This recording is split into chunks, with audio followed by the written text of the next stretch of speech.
So you think, according to, is it Assiniboine, Ojibwe, Cree, Dakota, and others that are once one Oh nation? yeah, the only ones that I think that are different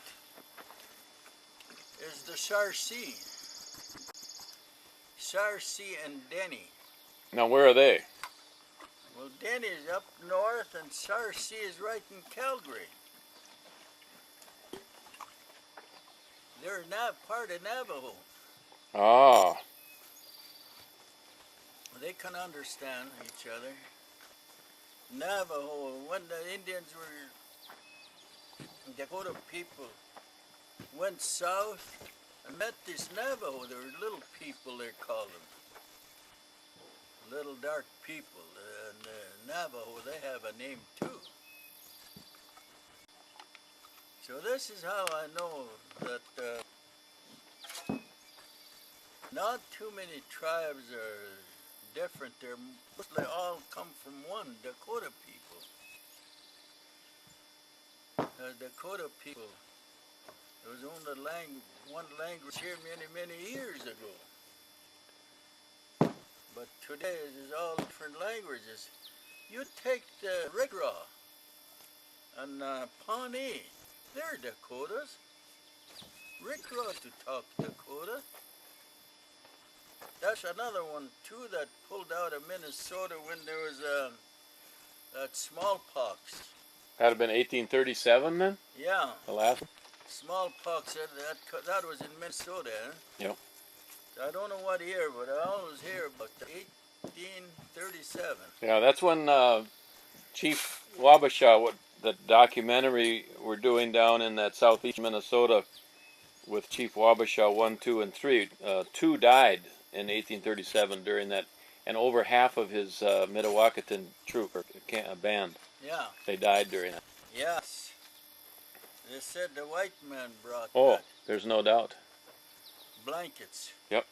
They distribute blankets, and that's where they got the smallpox, and they were dying off, and all the chiefs called together, and they had a meeting, and all the ones that are still healthy were told to move out of there, and these Pawnee moved from Minnesota to Oklahoma. They're the Pawnee.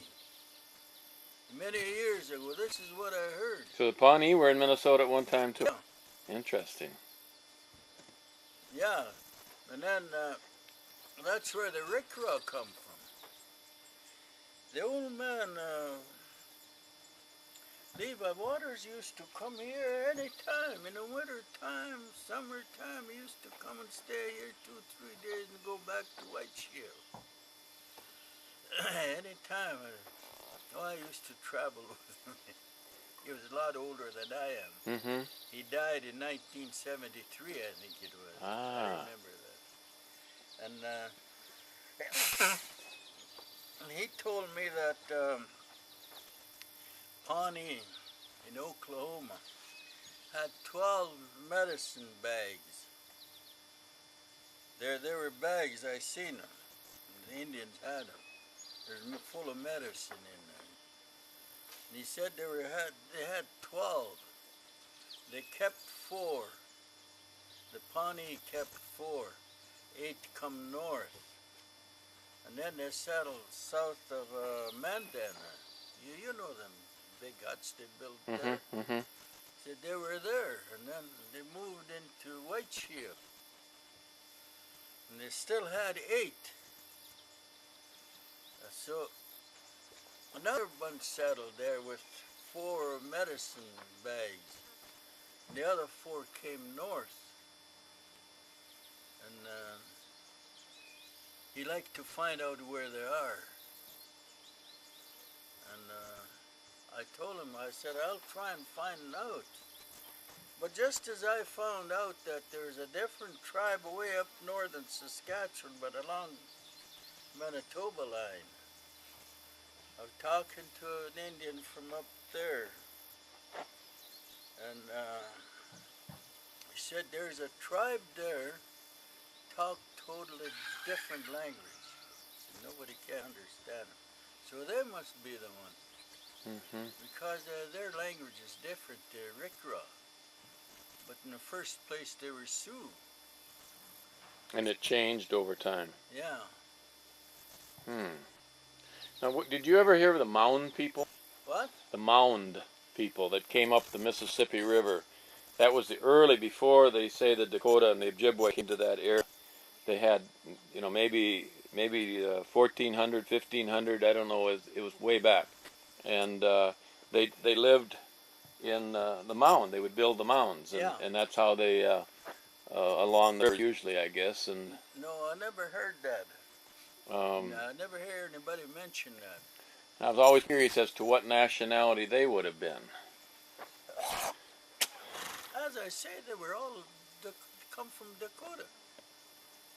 But they just changed language, Now, what would your theory? There's a couple theories of how Indians came to North America.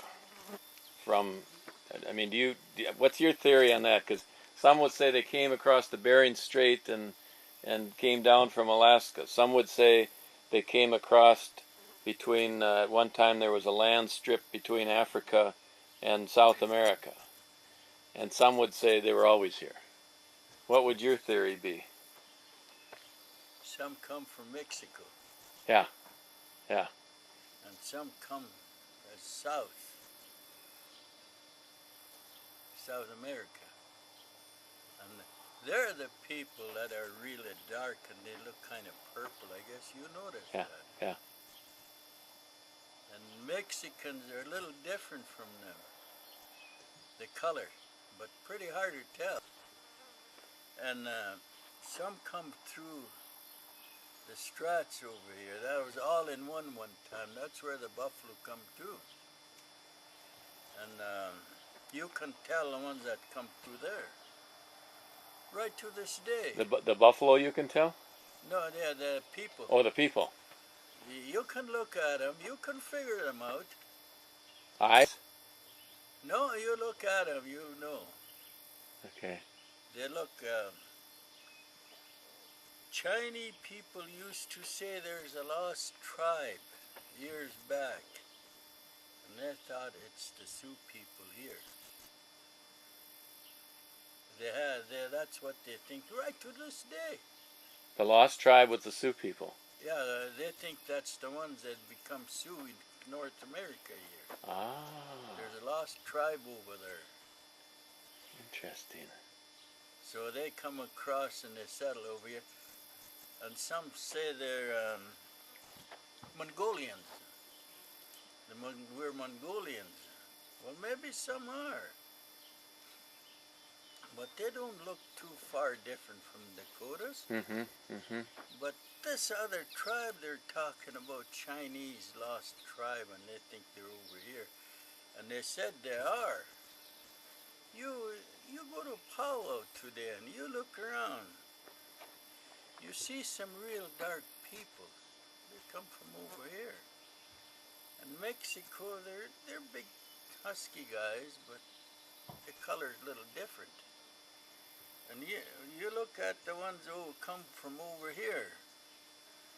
Some of them offsprings and still today, they kind of look like Chinese. And the skin is a little yellow on them. You look that today, you'll find out. Even up here at this powwow. Yeah. You'll find out. See, they're all mixed today. I see that. When you, your family, you were raised at Birdtail, went to school at Birdtail, then what happened after you stopped to help your father had died early? No, my mother has died Your when mother I was died. 3. Okay. And my grandmom didn't want to stay in a home place. So my mom passed away in July. And she didn't want to stay there, so they cut logs and moved to Pipestone. They built a house, and we went and settled in Pipestone in October. The log house, plastered, but shiplap for roofing, and they build a barn, and the people over there give us hay. But I was just a small kid then. I remember that. And my father, back home here, they live across over here, where his dad and mom lived. And we lived at Pipestone all 10 years. And I went to residential school 1930. We moved to Pipestone in 37, and then I went to school in Bertel 1930. But at that time, as I said, we didn't talk English, and we learned Ojibwe. And then they pulled me out of school in 36 to look after my grandparents. I had an uncle that's got a gate post for big like that, logs, and he was sitting on top of the gate post. He was 6 years old. He jumped down the wire, caught his ear, and his leg went up and he head first in the ground. He come totally blind. Really? Yeah. When he man. I remember when I left, they called me home in 1912 or 1936. They tell me not to go back to look after the grandparents. If I want to left a rack or move a rack or something, I used to lead him out there and let him get a hold of it, and he would stand it right up. He was that big, strong man. What was his name? Robert Washteshte. Okay. Yeah, he was Now that's big. your name now. You've got both Bone and Washteshte. What? Bone is a mixed up name. Oh. My grandfather, my mother stayed with a Bone first, and they had a boy, and the team ran away, and the buggy ruled. And that's where I think my mother got hurt too. Oh. So the boy died. He only lived 6 months. His name was Wolford Bone. He only lived 6 months. And the Bone went back to Elphinstone.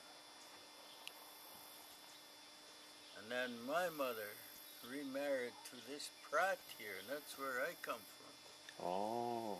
But when my grandfather was going to send me to residential school in 1930, my aunt, my uncle's wife, he had her as her interpreter. We're going to give him a different name. He'll be better off in many years to come, he said. So she told the principal that. And so they asked him what they're going to call me. He said Bone. So they called me Bone from there instead of Washteshte. My right name is Stuart Gordon Washteshte.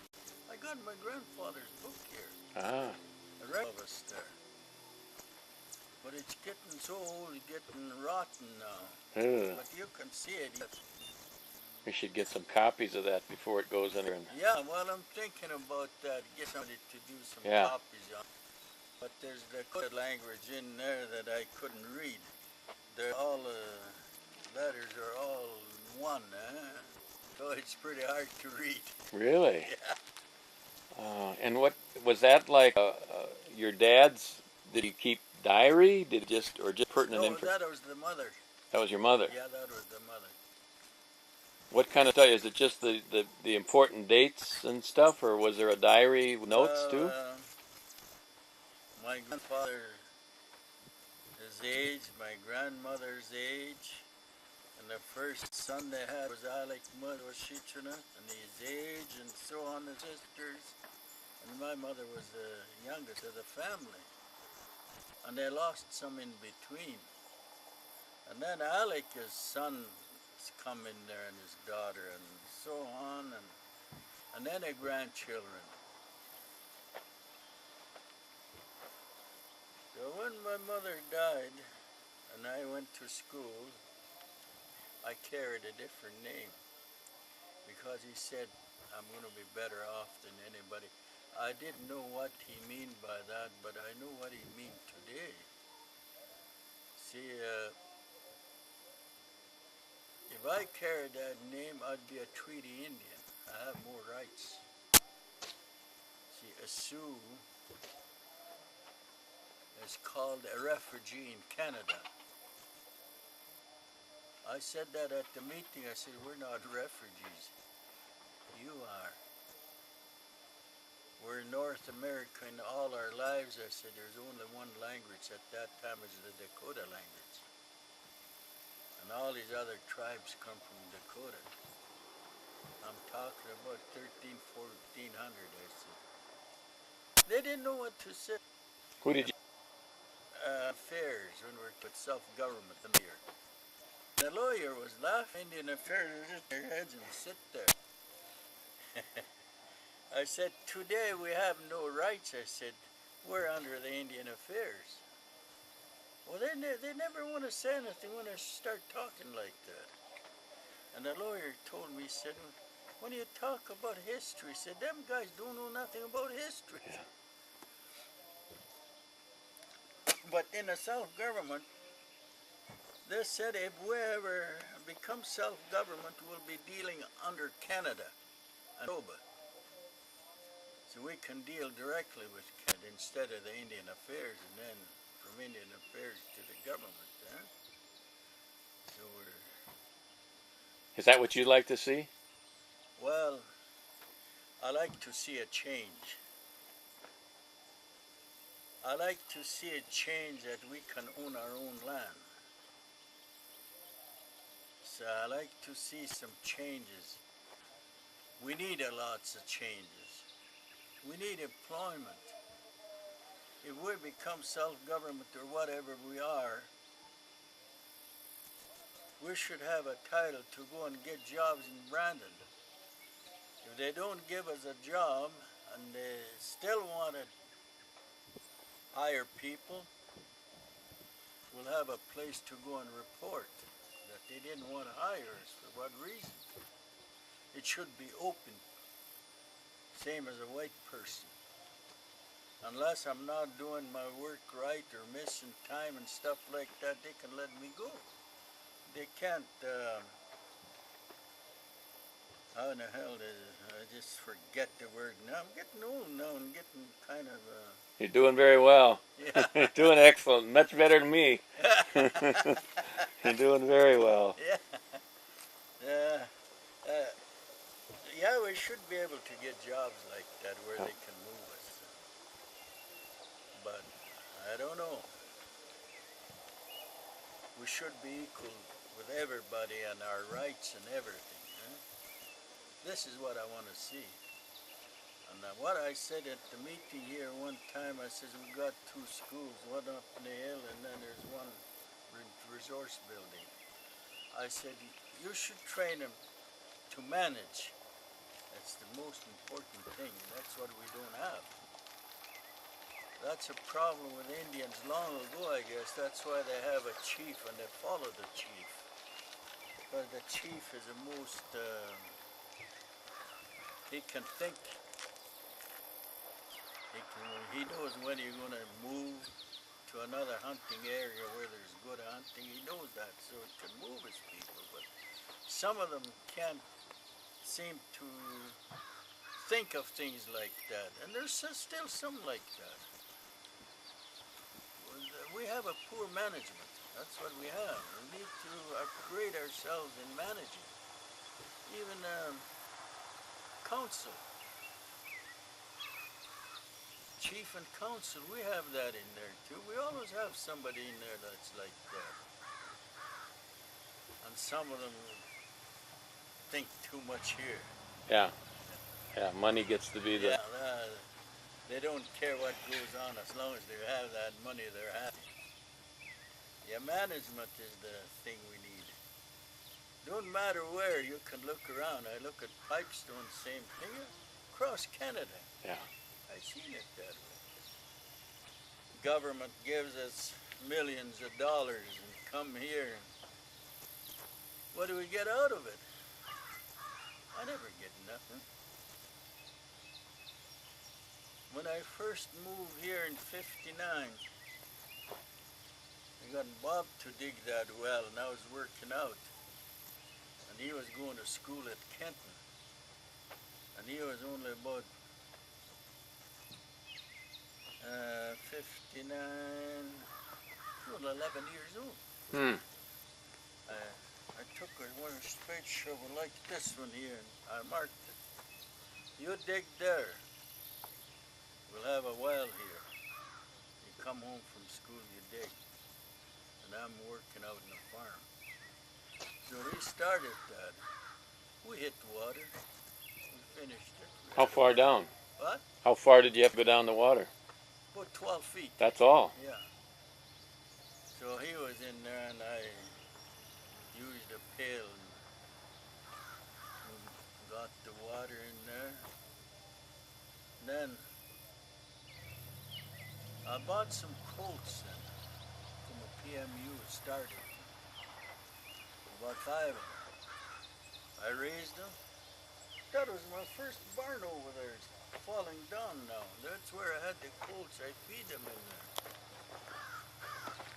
there. Over in them trees. Yeah. That was your first barn. Yes. And Bob dug his well right where the water is there now, Yeah, in the that's well house? What about those other buildings on the other side then, the barn? This one here was my barn. Now nobody uses it. It's falling over. I'm going to tear it down in September Ah, when it gets cold. I used to keep my cattle and horses in there, a couple of horses and cattle in there. okay. I had Angus cattle. And then I built that shed over there on the side hill. Okay. I built that. And then there's another barn went up over there.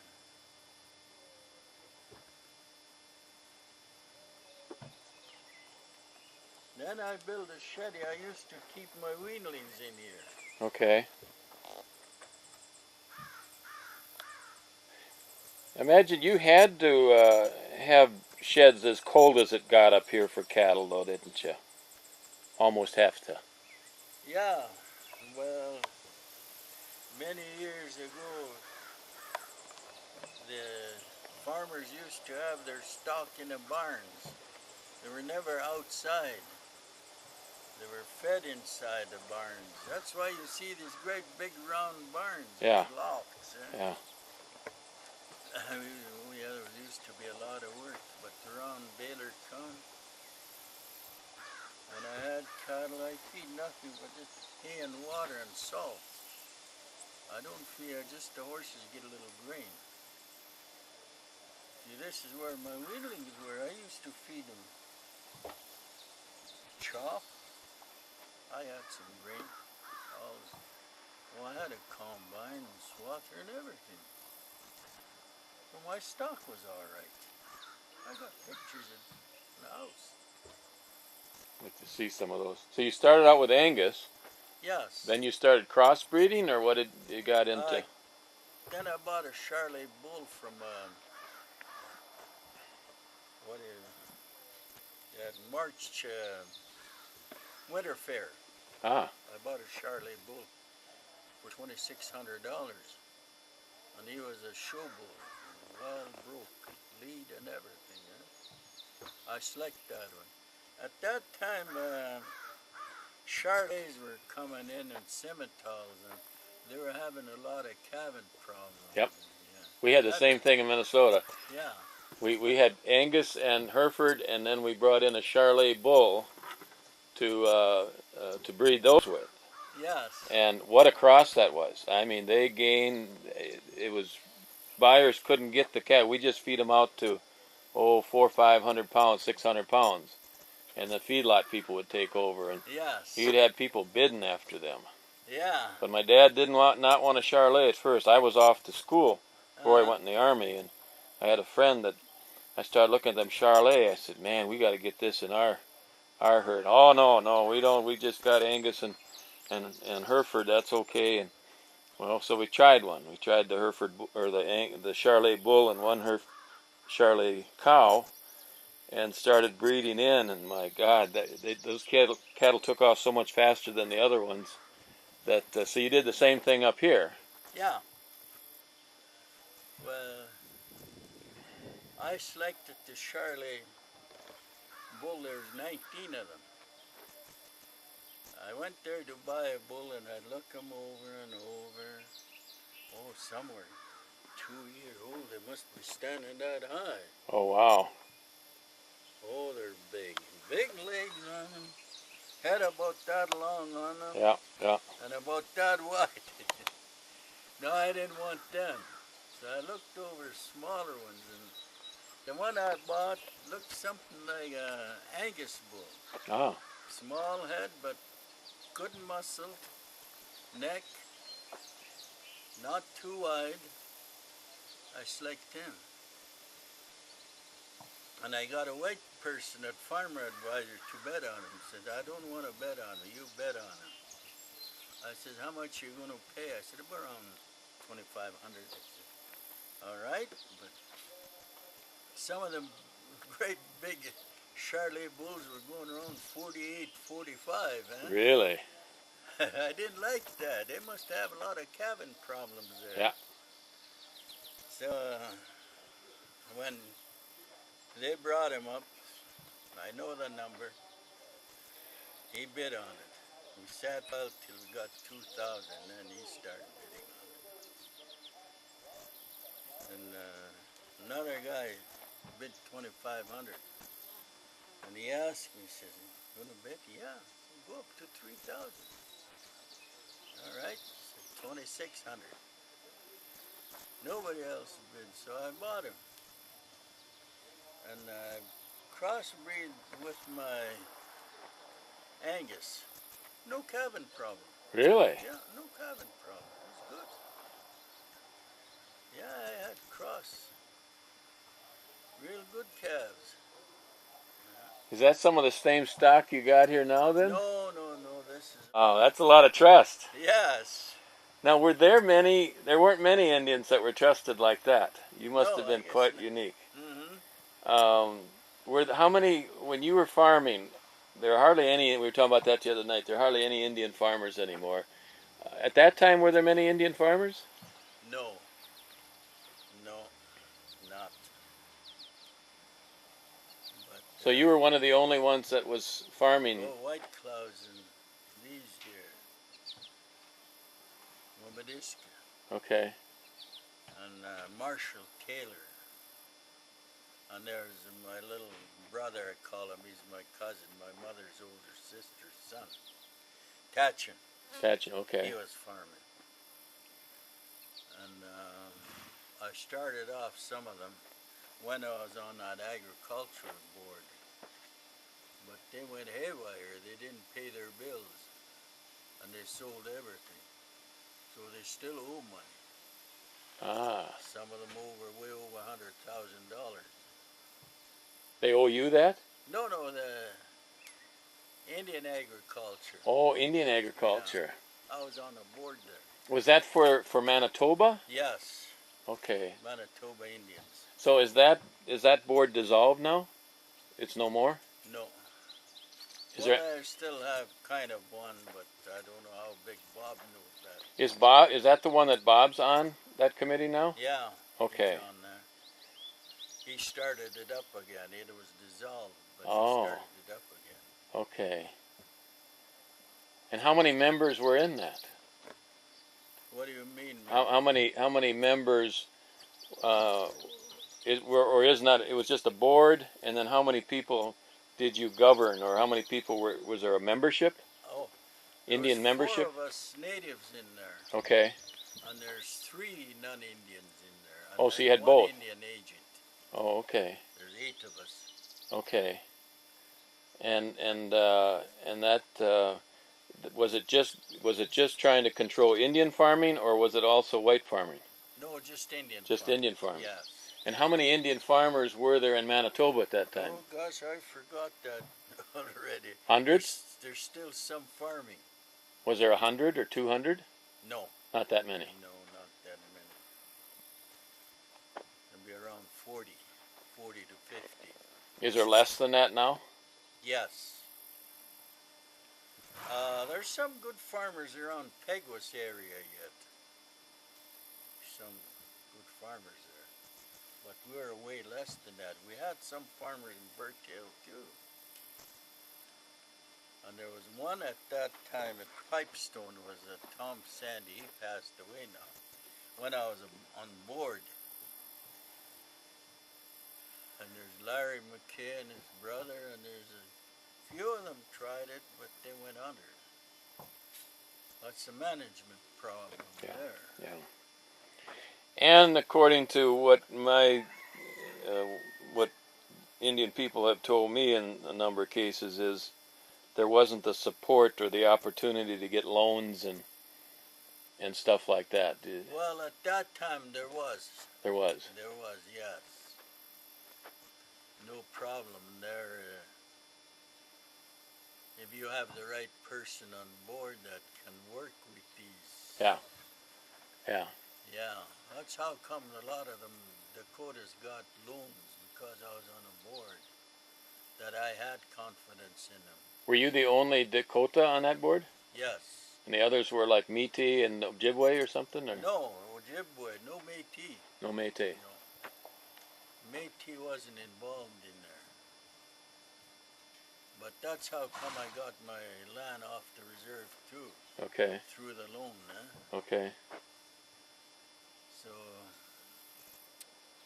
I wasn't really going after first class machinery or stuff like that, Yeah. I want to keep my price down as much as I can.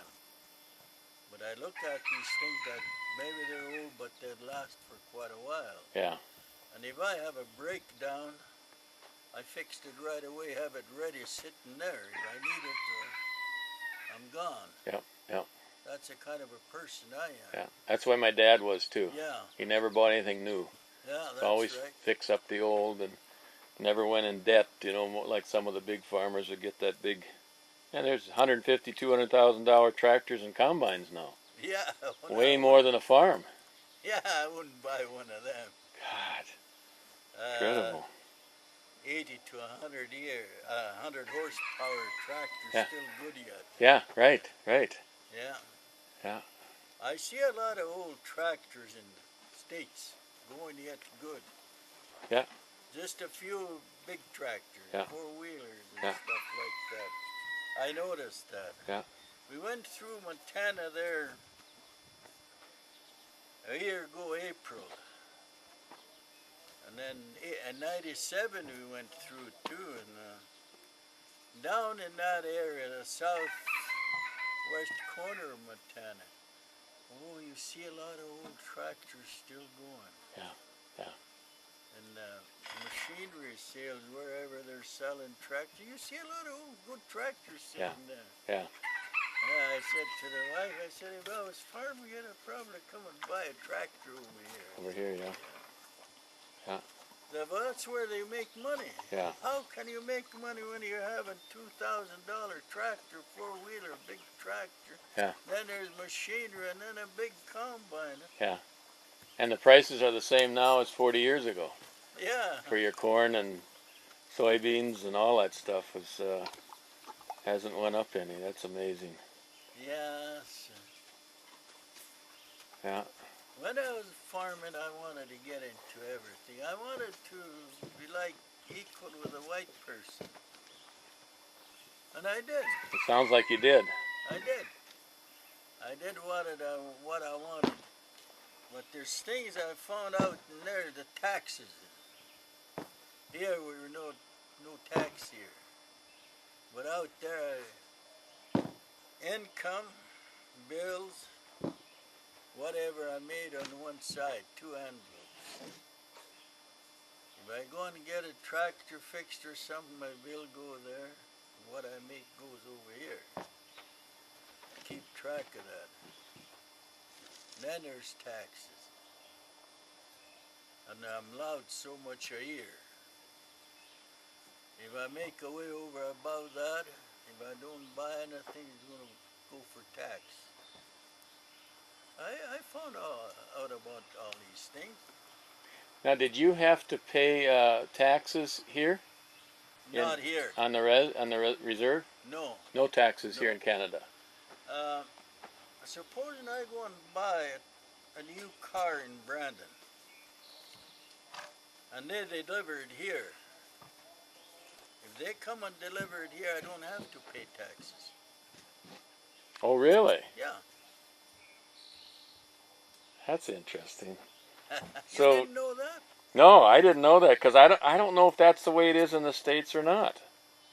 I've never heard that brought up. No? Well, it's like that. If you buy one off the reserve, they'll tax you and everything, but you get them to deliver on the reserve here, you don't have to pay tax. Huh. The dealers know it too. Yeah.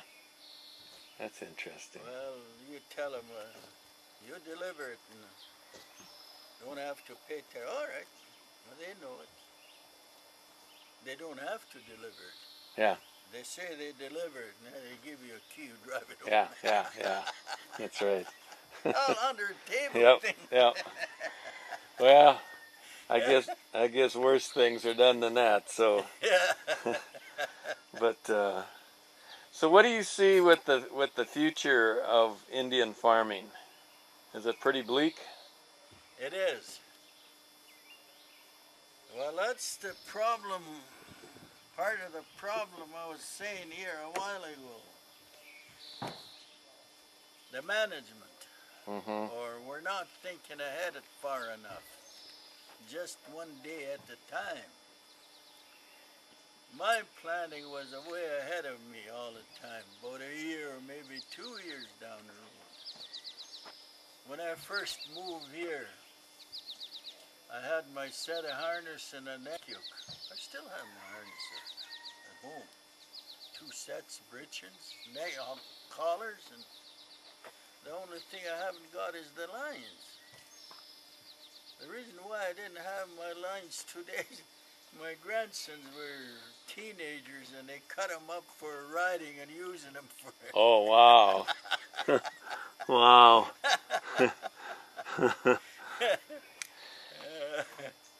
So, Billy and Adrian. Dale. so how many children and grandchildren do you have? Oh gosh, the first grandchildren about 15. 15 grandchildren. Yeah. And children you have what? 4? Bob and Sandra's the oldest. oh, Sandra's the oldest. And then Bob, Olga, Marge. 4. 1 boy and I adopted one. That's Luke. Yeah. Yeah, we were at last night. Yeah. Adopted him as a baby. He's really mine, not her. And yet that was her sister's. Oh. So you pretty well raised him too then. What? You raised Luke too then. Yeah, I raised him since he was a little one. Oh, okay. He's more like a son to me than Bob. Oh, okay. Huh. He's more helpful, good to me. The only problem he has is drinking. He's a good-natured boy. Too good at times. He won't fight. Hmm. That kind of a He seems like a really nice guy. He is. The Huh. only problem he has is his drinking. It's the only problem. But what made me happy here about a month ago is he's going to quit drinking. Oh, really? Yeah. Oh, that's Said good. he's going to go to a dry out center and quit now. So I said, good. About time. I said. Yeah. But when you look back, when you're young, you do everything too. That's right. That's you right. drink and do everything. That's right. You got to learn some of those lessons, and sometimes they don't come easy. Yeah, that's right. You got to be hit over the head many times. Yeah. Now, what I was going to ask you if Dave was around is the moccasin game, and I wish that Dave was here. Maybe he's still down there. I'll go down and see, and I'll tell him that you want to see him. Are you going to go down to the powwow today? Sometimes this afternoon. Okay, I'm going to Verdun.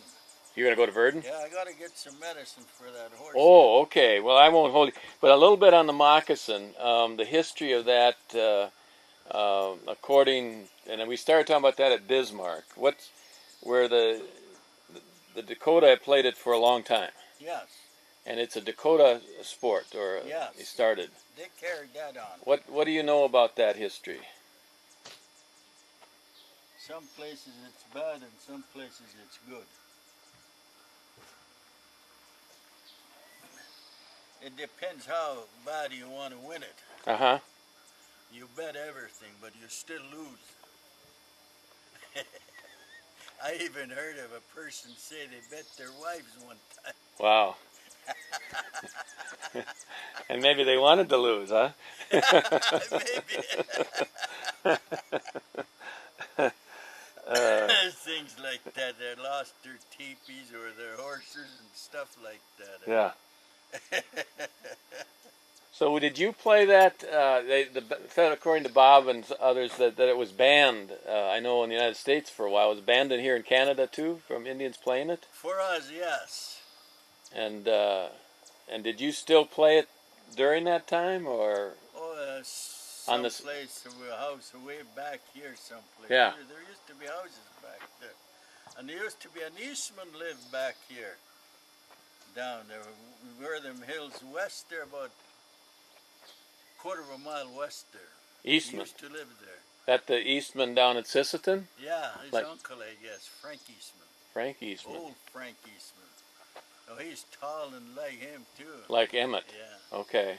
tall and. Was he a runner and dancer too, like Emmett? Oh, Or? he's a wonderful dancer. Okay. Yeah. So that would have been his cousin or brother? No, it'll be his uncle, maybe. His uncle. Okay. Yeah. Because that Old Frank Eastman.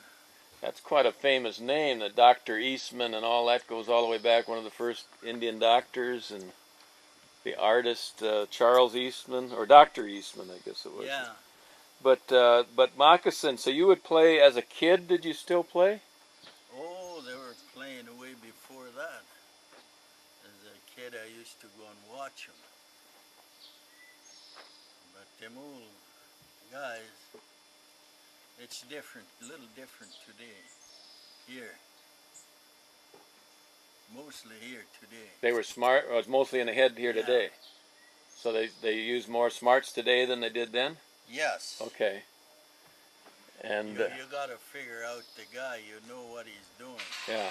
Sometimes you finish hiding. You take your hand a little faster than before, eh? Okay. That's how you got to know which side he's putting it. If he takes his hand out fast, he might put his bead in the last two. Or maybe the other way. If he takes his out fast, maybe there's nothing there. It's in the other two. They all have a showing someplace, even by your eyes. You go and finish hiding, you start blinking hard, that tells which side it is, and you've got to watch that. Sometimes he's not blinking hard enough, it's this side. And they never miss. Wow. And the way you take your hand out too, you take it fast when it's there. If you don't take it fast, it's over this side. And that don't miss too, that goes on. There's things like that. More, a white man would say something like a psychology. Psychological. Yeah. Yeah. That's what it is. Mind game. Yeah. So were Dakota started? Did the Ojibwe pick it up, No. or any other Indians? The way I heard it, Eli used to tell that. The way I heard it is that the warriors, Dakota warriors and Ojibwe warriors are met. And they were kind of enemies. They were enemies at that time. But they didn't want to start a battle there. Instead, they want to play moccasin. The winner can kill the other one, the losers. All right? That's when they put their moccasins down and they start playing it with it. They were hiding a stone. They got a stick and try and find it, and Ojibwe lost. And Dakota won it. But Dakota, they make friends instead. They're not going to be enemies. So this is how come the magazine has started. But Ojibwe didn't carry that on. So So they that's how it all started, and they kept it there. So they didn't kill nobody. but that was that the only time that the Ojibwe did that then? Well, that's what I heard. But that's where the magazine game originally started.